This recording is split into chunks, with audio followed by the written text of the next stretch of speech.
Right, now we are going to continue. It's a Cambrook glass kettle.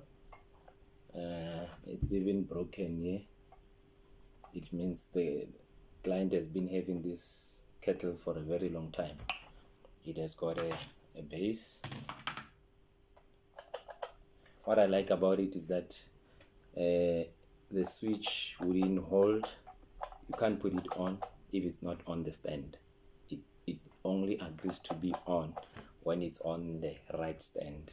So now I'm going to continue and test it and see whether it receives the power or not. Then we're going to do fault finding step by step in trying to find and repair what's wrong with it.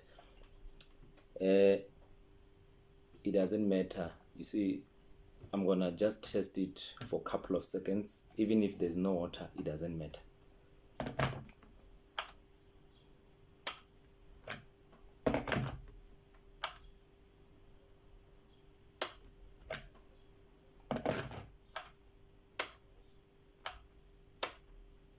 So for the first time I put it on the stand, I switched it on, the light came on.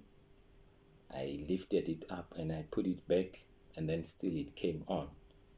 For the third time when I put it on, there was a little bit of blue flashlight that came on, and then it went off. This simply means there's a shortage of power that goes through the switch. So the switch needs to be repaired to make sure that it makes a proper contact. So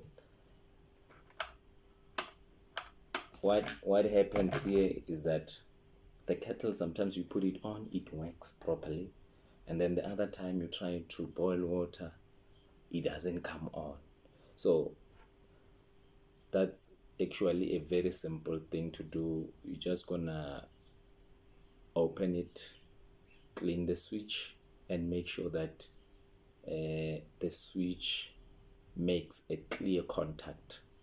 So that little spark, it shows that there's a shortage of contact within the switch. So what we're going to do is we're going to open the switch, clean it up, and make sure that it's aligned properly and it makes a clear contact, so that there won't be any problems in future. Stay with us as we open the product and do the proper fault finding.